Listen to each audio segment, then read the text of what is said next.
Kipekee kabisa napenda kutumia fursa hii kuwakaribisha Watanzania wote waliopata fursa ya kuhudhuria maonyesho haya Sabasaba kwa mwaka 2026 wapite katika banda la halmashauri ya wilaya Shinyanga ili kupata bidhaa mbalimbali kwa mwaka huu. Miongoni mwa bidhaa ambazo wajasiriamali wetu ambao pia ni wanufaika wa mkopo wa 10% ya mapato ya ndani ya halmashauri ya wilaya Shinyanga, kikundi cha Dandu Safi wameleta bidhaa bora kabisa za sabuni. Sabuni hizi zipo sabuni za kuogea, sabuni za kufulia na sabuni za kuoshea vyombo.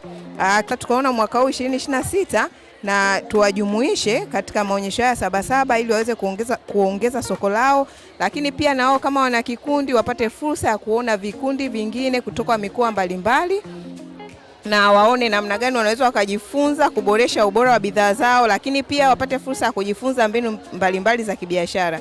Asanteni na karibuni sana katika banda la halmashauri ya wilaya Shinyanga. Kwa majina yangu naitwa Daila Zabloni, ni mwenyekiti wa kikundi cha Dandu Safi.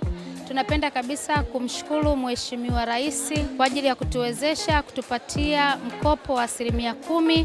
Kwanza kabisa tulipatiwa mkopo wa milioni 5, tukafanyia biashara na tukarejesha vizuri.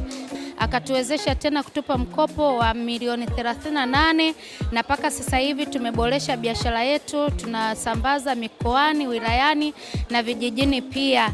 Tunaona biashara hii inaenda kwa wepesi. Tunamshukuru kwa kutupa mkopo huu na kutuwezesha wanakikundi, wajasiriamali ili tuweze kuboresha biashara zetu na tuweze kufanikiwa katika maisha yetu haya ya ujasiriamali. Tunasema asante. Tunatoka Shinyanga DC. Karibuni sana Shinyanga DC, tunapatikana huko.